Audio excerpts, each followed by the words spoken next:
अस्सलाम वालेकुम six class.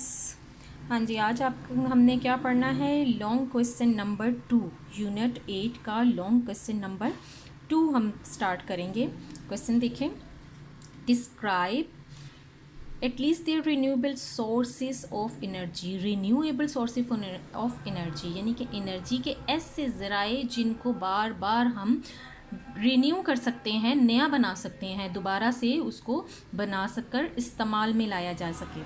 ठीक है, अब क्या होते हैं renewable sources? The shortage of fossil fuels will create serious energy problem. अच्छा, हमें जो एनर्जी मिलती थी ना वो थी फॉसिल फ्यूल्स, जो जानदार गल सड़कर ज़मीन में मिल जाते थे, वो भी हीट प्रोवाइड करते हैं। अब वो क्या होगी, उनकी बहुत ज़्यादा कमी हो गई है, शॉर्टेज हो गई है। इस कमी को पूरा करने के लिए उन्होंने कहा we must look for alternative sources of energy. इस कमी को पूरा करने के लिए हमें कोई अल्टरनेटिव, इसकी जगह पर कोई दूसरे सोर्सेज बनाने होंगे दैट कैन बी रिकवर्ड, जो इस कमी को रिकवर कर सके, इस कमी को पूरा कर सके। The source are called renewable sources, energy sources. ठीक है, ऐसे सोर्सेज जिसके ज़रिए हम एनर्जी पैदा कर सकते हैं। ठीक है, और अल्टरनेटिव सोर्सेज हैं। ठीक है, फॉसिल फ्यूल्स की जगह पर कोई दूसरे सोर्सेज पैदा करेंगे। वो कौन से सोर्सेज होंगे? Renewable energy sources. Renewable energy sources कौन कौन से हो सकते हैं वो देखें। Renewable energy sources of energy include would, लकड़ी, वाटर, पानी, विंड, हवा, एनिमल्स, जानदार, वेस्ट, और जितने भी जानदारों का वेस्ट है उनका जो ऐसा मादा जो इस्तेमाल में नहीं है, वेस्ट शुदा है, सनलाइट, सूरज की रोशनी, एंड टाइड्स ऑफ सी, समंदर की लहरें, ये सब क्या हैं? आपके रिन्यूएबल सोर्सेज ऑफ एनर्जी हैं। अच्छा, अब उन्होंने दो का इसमें एक्सप्लेन किया है। ठीक है, क्योंकि उन्होंने क्या कहा है? डिस्क्राइब एटलीस्ट टू, सॉरी यहाँ पर क्वेश्चन में 2 मिस है, इसको कर लें।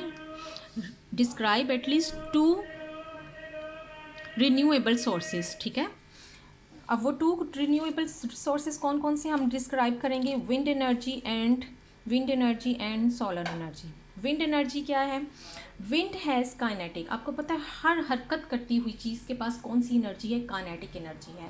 और हरकत करने के बाद जब कोई चीज़ रुक जाती है तो उसके पास पोटेंशियल एनर्जी है।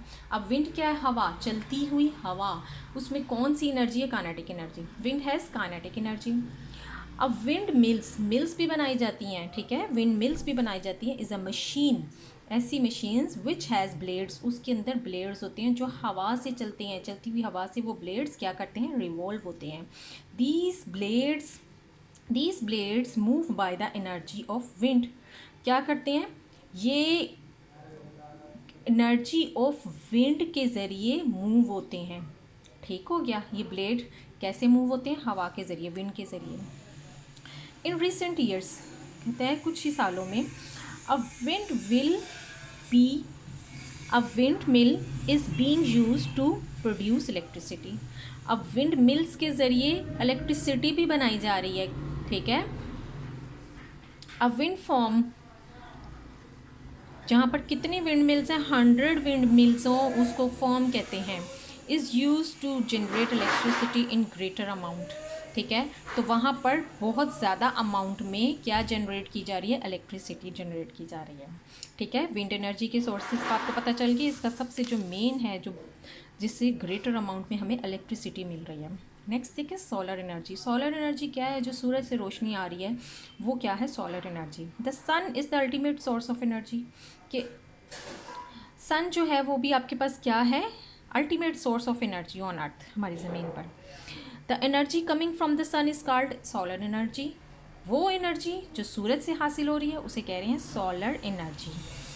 Solar energy can B change into electricity. ठीक है, सोलर एनर्जी को भी इलेक्ट्रिसिटी में चेंज किया जा रहा है। किस तरह? With the help of solar cells के ज़रिए सोलर एनर्जी को इलेक्ट्रिसिटी में तब्दील किया जा रहा है। Solar energy can be an effective renewable sources energy source in our country. कि हमारी मुल्क में जो सोलर एनर्जी है वो एक इफ़ेक्टिव यानी कि बहुत अहम रिन्यूएबल सोर्स है।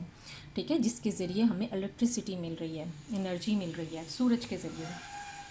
हाँ जी, आपको समझ आ गई होगी। आपने सबसे पहले इसकी डेफिनेशन बताई कि क्या है, रिन्यूएबल सोर्सेज होते क्या हैं। उसके बाद हमने दो को डिस्क्राइब करना था, वो दो विंड एनर्जी और सोलर एनर्जी को हमने डिस्क्राइब किया है। ये काम आपने अच्छे तरीके से याद करना है, उसे अपनी होमवर्क कॉपीज़ पर लिखना है। Thank you.